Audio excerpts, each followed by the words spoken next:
咁然後咧，點解突然間想翻嚟又或者拍翻呢個片咧？就而家2月份啦。2月份係乜嘢咧？就係水瓶寶寶同埋雙魚寶寶嘅生日月份。咁我最愛個水瓶座係邊個咧？就係許麗奈老師，係我個推。就係咧，大家可能都見過有啲用八字嘅方法去分析佢嚟緊嘅事業係點啦。但係我想去話翻俾大家知咧，其實始終西洋占星同埋用八字個原理好唔同噶，所以用西洋占星嘅方法按佢出道個時間嚟計咧，佢絕非一個池中之物。但係咧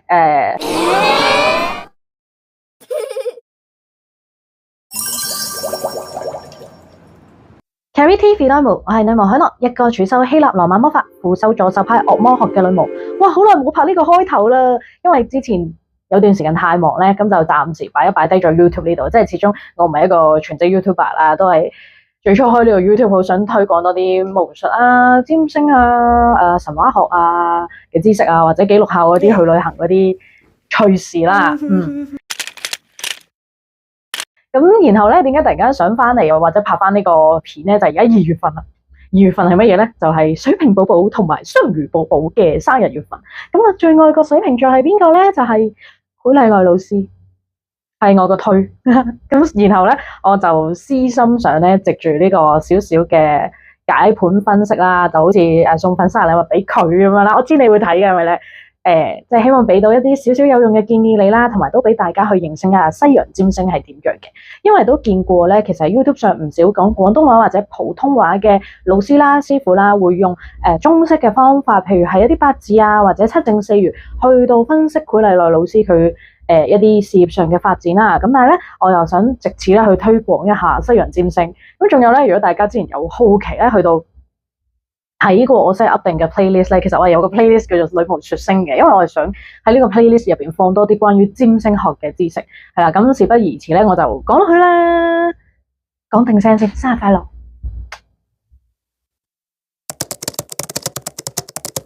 好，咁落去咧，真係分析佢嘅命盤之前咧，我要講少少重要嘅嘢先，就係咧，大家可能都見過有啲用八字嘅方法去分析佢嚟緊嘅事業係點啦。但係我想去話翻俾大家知咧，其實始終西洋占星同埋用八字個原理好唔同噶。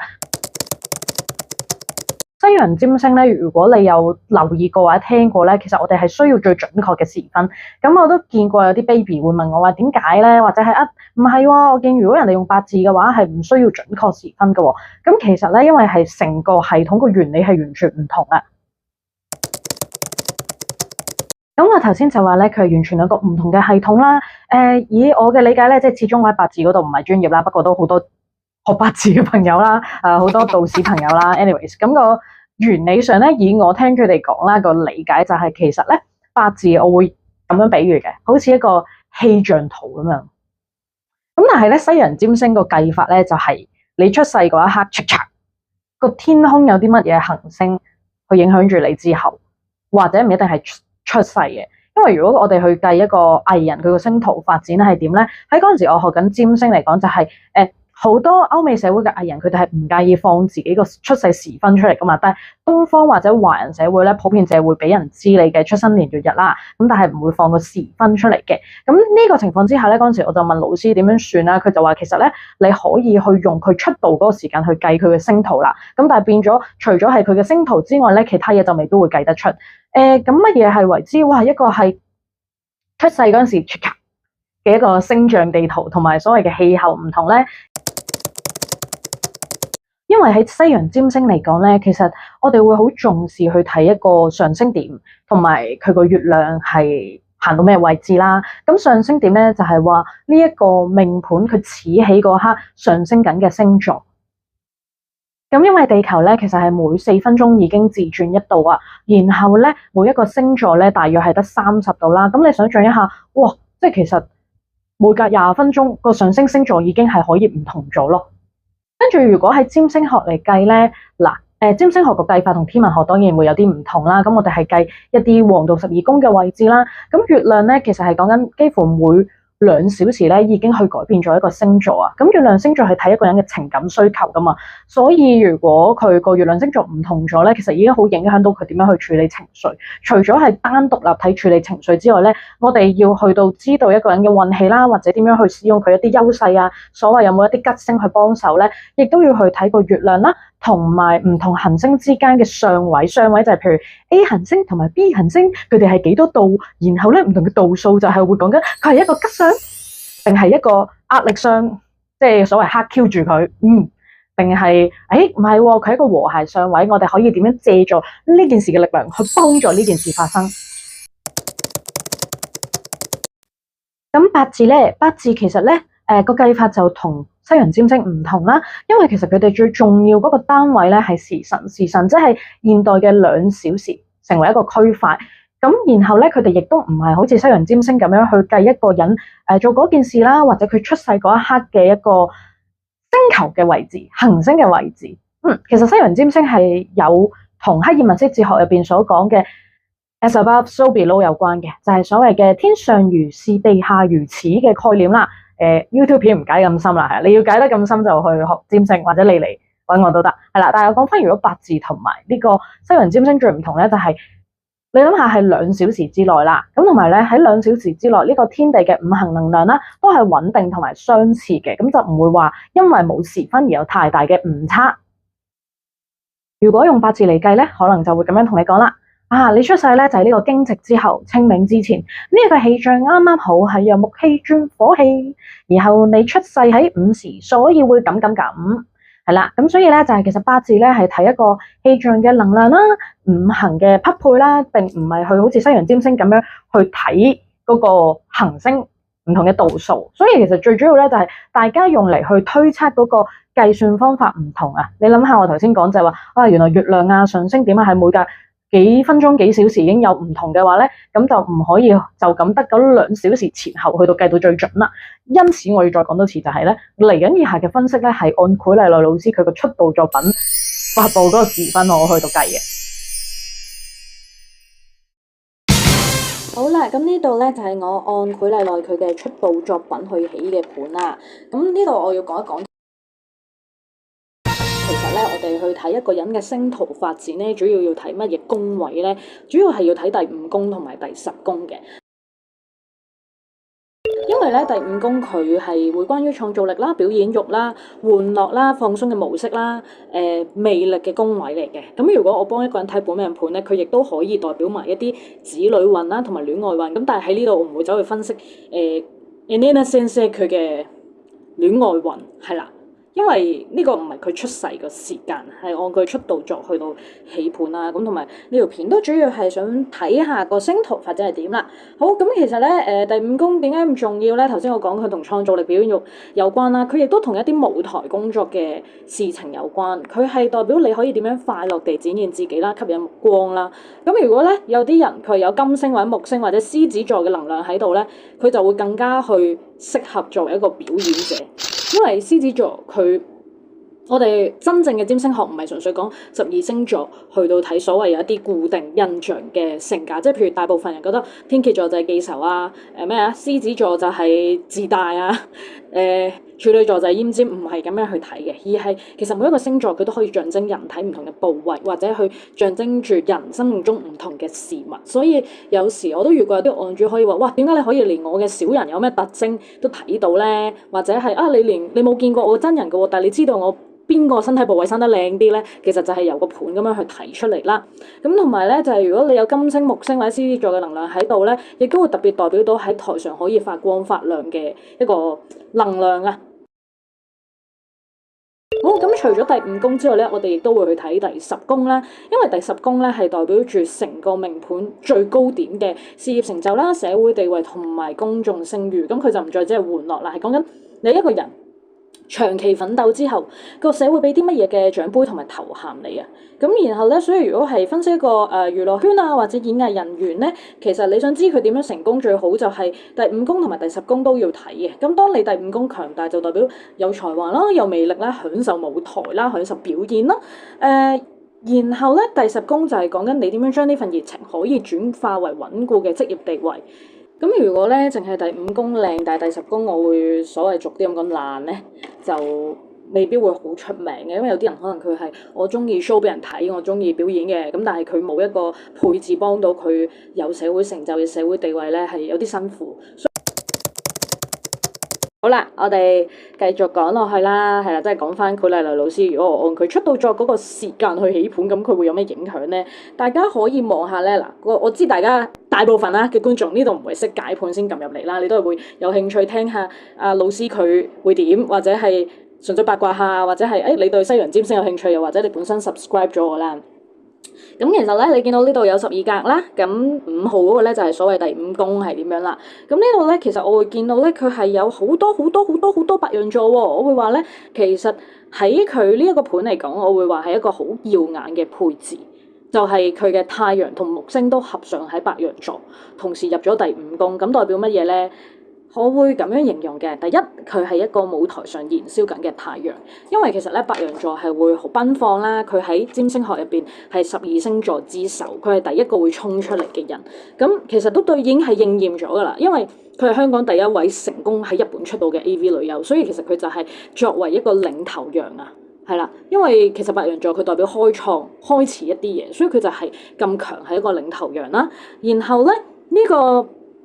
太陽白羊入第五宮咧，就俾咗一啲好無與倫比嘅活力啦，直接奔放嘅表演力啦。咁大家又要諗下佢作為一個 AV 女優咧，就係要奔放嘅，而且咧佢亦都有一種會征服觀眾嘅原始本能。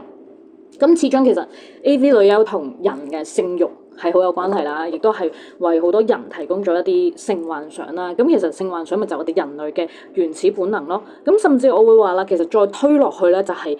Elena Sensei 咧，佢係唔需要刻意去撩人哋嘅，即係佢本身個存在已經可以係一種好性感嘅存在係啦。所以對佢嚟講咧，佢要性感唔係佢要特登去扮出嚟嘅，而係佢本身就係有咁嘅競技嘅技能，係可以咁講。咁然後咧，好啦，再加埋咧，佢呢個第五宮咧係。我會形容係一個被幸運眷顧嘅氣場嚟㗎，因為其實咧喺西洋占星入邊啦，木星係算係一粒最大嘅吉星，佢係代表所有嘅擴張啦、變多變好啦。咁所以如果係唔止淨係講占星啦，講到魔法，我哋講行星魔法咧，好多時啲案主問我邊粒行星課財運啊，咁我會話木星咯，因為變多變好啊嘛。咁咪多啲錢咯，係啦。咁當然可能都要睇唔同人嘅行業去再配置下其他嘅行星嘅力量啦。咁然後咧，喺佢呢個出道作嘅時間嚟講咧，因為有一個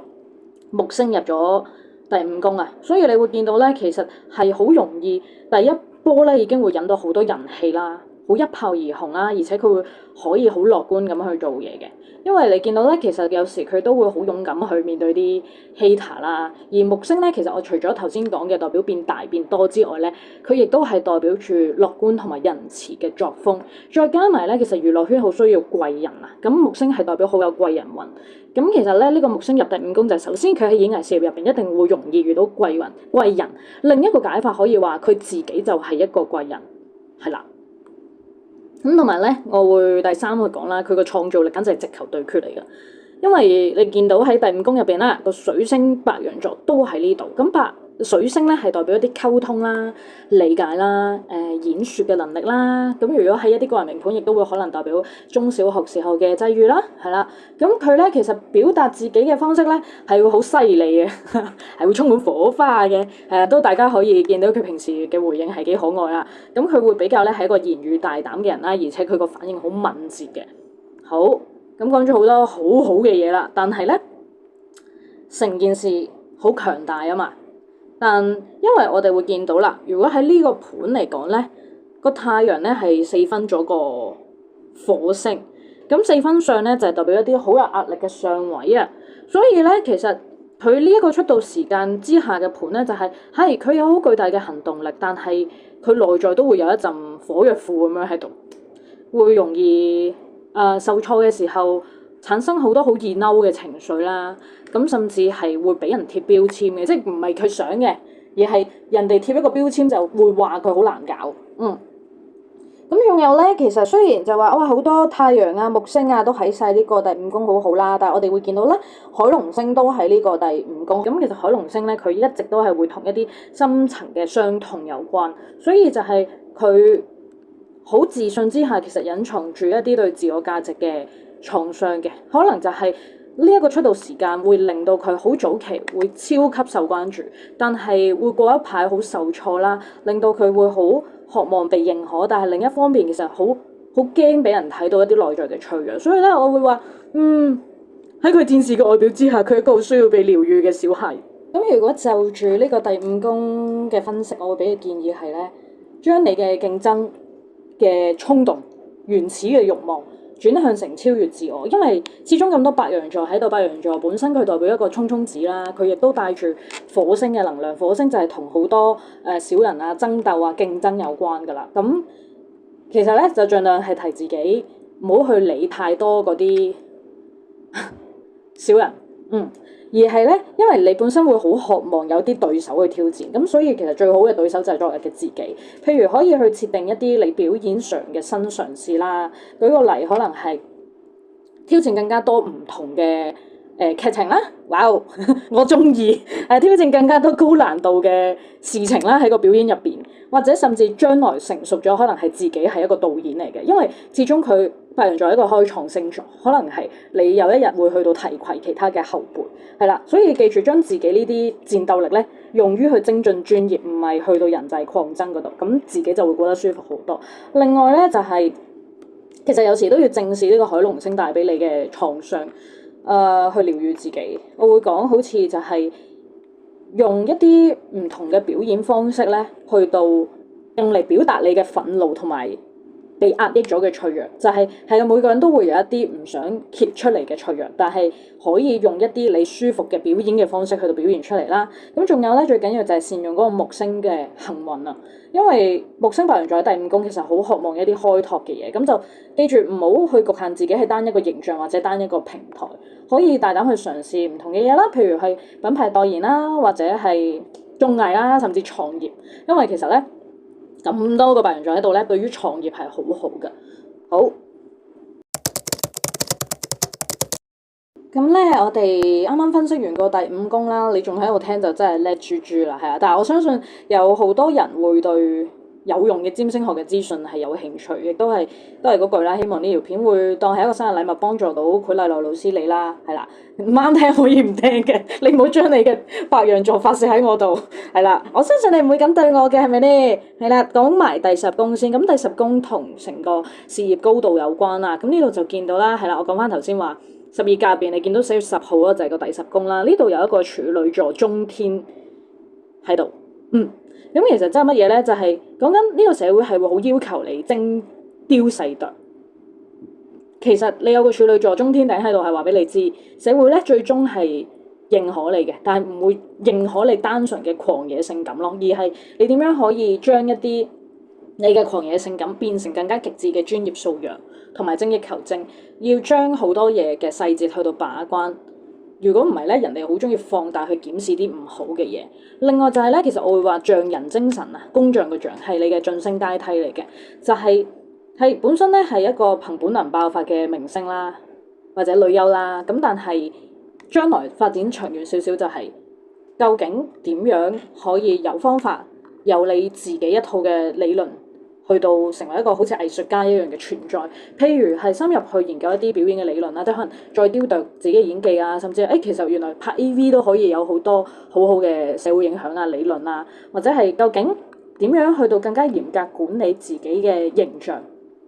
發言亦都會有影響嘅，唔係叫你去到擺低而家嗰種好勇敢嘅發言，但係因為始終處女座佢係受水星守護，咁所以佢同發言係有影響啦。即係可能你可以繼續好勇敢去表達你自己諗嘅嘢，只不過係點樣我可以好 Q 有理據咁樣去駁到啲唔好嘅説話，係啦。咁另外咧就見到啦，呢個太陽亦都六合咗個冥王星啊。咁如果分析咗第十宮之後咧，我個建議就係將處女座嘅精細注入你白羊座嘅原始吸引力，喺慢慢發展落去咧，除咗係一個好純粹嘅 AV 女優，其實可以成立個人嘅工作室啦，或者去推出一啲同獨立啦、自愛啦、身體美學有關嘅品牌。咁譬如係大家可以諗下，譬如就算係情趣用品啦，都可以係好高端嘅喎，即係唔一定係要哇現晒型啊、肉色啊，大家知我講咩啦，係啦。唔知嘅話咧，就我當你未滿18歲，然後你唔好喺下邊留言問我，喎，係啦。咁可以係哇，會唔會啲 design 好靚啊、好精美啊、好仔細啊、好有嗰種匠人精神嘅感覺，要俾觀眾睇到你唔係淨係得性感嘅，而係你都好有腦嘅。雖然我而家都覺得你好有腦㗎，唔係。仲有咧就係喺呢個盤嚟講啦，見到其實月亮入咗巨蟹座嘅，咁所以你會好需要一啲強烈嘅情感聯繫。我覺得可以咧策略性地去展現，其實你都係會關懷弱者啦，或者你係好真誠嘅、好懷舊，因為呢啲係巨蟹座嘅特質，同埋盡量去注意同一啲粉絲最好會多啲情感共鳴啦，等你嘅形象變得立體同溫暖，咁就唔好淨係得白羊座嗰種開創，而係有時個人展現溫暖嘅。所以咧，其實總括嚟講啦，我會咁講嘅，個星圖嘅導向咧，我會分3個階段。第一個階段，戰士崛起，哇！就係因為你又有太陽有木星白羊喺個第5宮啦，你係會毫不掩飾咁樣去展現你嘅性魅力同埋生命力嘅，而都係作為市場嘅第一個人。第2個階段我會話係練成你內心嘅女王，學識管理情緒，將衝動化為你嘅堅毅，亦都係一啲深度嘅創作去療癒翻自己嘅內在。咁最後咧，我會話其實係第3個階段可以係咧諗下點樣由一個純粹嘅 AV 女優轉型成去定義一種美學或者精神嘅企業家、藝術家。最後咧講一句懶係好有詩意嘅嘢，因為我平時寫嘢都係咁，我會講咧就係你最極致嘅性感係對你自我生命嘅絕對主宰。所以按佢出道嘅時間，用西洋占星嘅方法去計算，佢絕非一個池中之物。但係咧，最麻煩就係會有一啲白羊座嘅能量啊，咁所以咧，希望自己要識得控制嗰團火焰，將呢個火成為你努力工作嘅火，係啦。如果唔係咧，就係繼續好多好多麻煩同埋是非出現，係啦。祝福你之後嘅星途越嚟越好。然後我諗住下一集係講嚟緊1至2年嘅大運，去到用西洋占星嘅小限法同埋發達星限去講嘅。咁當然啦，如果各位觀眾咧，你對西洋占星有啲咩想了解啦，你可以喺下邊留言啦。又或者係你真係好好奇你自己個命盤，係啦，發工商時間啦，最後都要嚟個。你好好奇你自己個命盤對你嘅事業有咩影響，對你嘅感情有咩影響，係啦。因為呢排唔知點解好多人問感情問題，可能情人節就到啊嘅話咧。咁你就可以去我個 IG 度揾個預約 link 啦。係啦，區麗麗老師，你唔好嬲住我，佢最後都要做翻少少宣傳嘅。仲有記住咧，就係 comment、like、subscribe、share 呢個 channel。哇，我好耐冇講過呢句嘢。作為一個太陽水星雙子，我講嘢係好跳。就係咁啦，下次再見啦，拜拜。